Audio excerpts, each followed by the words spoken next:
মারে খুশি করতে লক্ষ টাকা খরচ করা লাগে না রে যুবক। মারে বাবারে খুশি করতে বোয়াল মাছ খাওয়ানো লাগে না। মুখ বইরা আম্মা কয়া ডাক দেও, মুখ বইরা আব্বা কয়া ডাক দেও, দেখবা বাপ মার দিল খুশি হয়ে গেছি।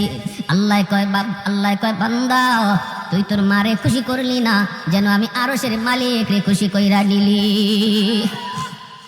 রাতের বেলা মাথায় একটু তেল লাগাই দিছো মার, বাবার পায়ের তলায় একটু তেল মালিশ করে দিছো। ওই রাতে যদি তোমার মরণ হয়, মায়ের নবীর সুসংবাদ তোমার ব্যাপারে, যত বড় গুনাহগার তুমি হও না কেন, সকাল হওয়া মাত্রই তোমার জন্য জান্নাতের দরজা খোলা। সকাল হওয়া মাত্রই জান্নাতের দরজা খোলা।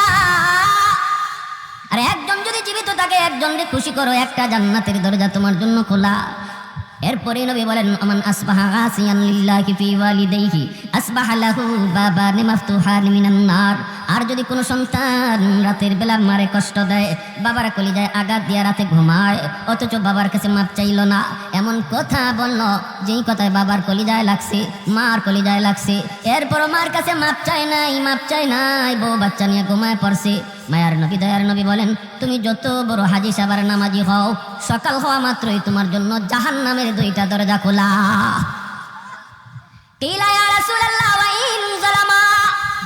সাহাবায়ে কেরাম জিজ্ঞেস করে ইয়া রাসূলুল্লাহ, এত বড় কথা, যদি কোনো মা কোনো বাবা সন্তানের সাথে জুলুম করে, যদি কোনো সন্তানের উপরে বাপ মা জুলুম করে, তিনটা সন্তানের ভিতরে দুইটারে মায়া করে, একটারে কম মায়া করে, অথবা সম্পত্তি বন্টন করার সময় একজনকে কম দিছে আর একজনকে বেশি দিছে, এইভাবে যদি কোনো মা বাবা কোনো সন্তানের উপরে জুলুম করে গো নবী, তবুও কি সন্তান বাপ মার সাথে ভালো আচরণ করবে? এই প্রশ্ন যখন মায়ের নবীকে করলেন সাহাবী, আমাদের অনেকেরই মনে এই প্রশ্ন থাকতে পারে। আমাকে অনেকে ফোন দিয়ে এই কথাটা জিজ্ঞেস করে, হুজুর বাবা তো আমাকে ঠকাইছে, ভাইরে ভালো জমি দিছে, আমাকে জমি ভালো দেয় নাই, ভাইয়ের সন্তানকে বেশি আদর করে, আমার সন্তানরে কম মায়া করে, এইভাবে দুই চোখে দেখে, তবুও কি আমি মারে খাওয়াবো, তবুও কি আমি বাবারে খাওয়াবো? আমি বললাম ভাই জবাবটা আমি দেব না, জবাবটা আমার মায়ার নবী দিছেন। সাহাবীরা একই প্রশ্ন করলেন, নবী জবাব দিলেন ওয়া ইন যালামা ওয়া ইন যালামা ওয়া ইন যালামা। নবী তিনবার বলেছেন যদি বাপ মা জুলুম করে তবুও সন্তান জুলুম করতে পারবে না, ভালো আচরণ করতে হবে।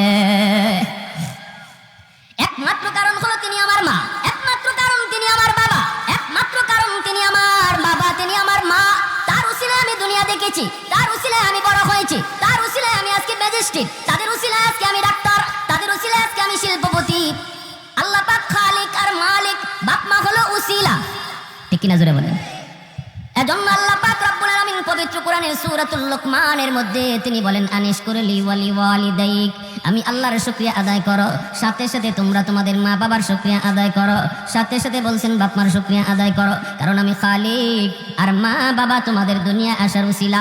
অতএব যখনই আমি আল্লাহর শুকরিয়া আদায় করবা খালিক হিসাবে, তখনই সাথে সাথে বাপ মার শুকরিয়া আদায় করো তারা দুনিয়ায় আসার উসিলা হিসাবে। এই যে মুর্দেগান আজ আমাদের কাছ থেকে বিদায় নিলেন, আমাদের কাছে তাদের কোনো পাওনা আছে কিনা? আমরা যে তাদের রুহের মাগফিরাত কামনা করব কোন তরিকায়, কিভাবে তাদের জন্য আমরা উপকার করব, এই বিষয় নিয়ে আমি কিছু কথা বলবো ইনশাআল্লাহ। আল্লাহ যদি আমাকে তৌফিক দান করেন, সবাই বলে আমিন। মুআজ্জাজ হাজিরিন, বনু তামিম গোত্র মদিনার একটি প্রসিদ্ধ গোত্রের নাম। এই বনু তামিম গোত্রের এক যুবক আল্লাহর নবীর কাছে একটা প্রশ্ন নিয়ে হাজির হলো। প্রশ্নটা হলো ইয়া রাসূলুল্লাহ, আমি একটা কথা জানার জন্য আপনার কাছে এসেছি। নবীজি বলেন কি কথা বলো? এই কথা বলার আগেই যুবকের চেহারা ফ্যাকাশে হয়ে গেল, যুবকের চোখে পানি জমে গেল, সে কান্না শুরু করল। নবীজি বলেন বলো তোমার কি কথা বলো?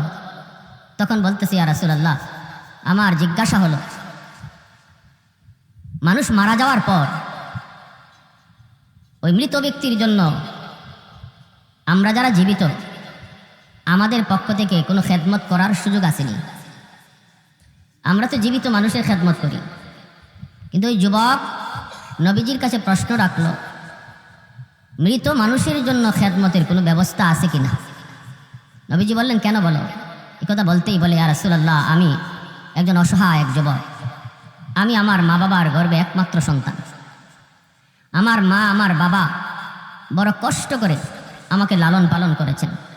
অভাবী সংসার, বাবা দিন আনতেন, দিন খাইতাম। কখনো বাবা যদি কাজে বের হতে না পারতেন তাহলে এই দিন উপাস থাকতে হতো। আমি কত দেখেছি মা নিজের খানাটা আমাকে খাওয়াইছেন, মা উপাস ছিলেন। আমি কত দেখেছি আমার বাবা উপোস ছিলেন, শেষ বয়সে চিকিৎসার অভাবে মারা গেলেন। কিন্তু ইয়া রাসূলুল্লাহ, আমি কোনোই উপকার করতে পারলাম না।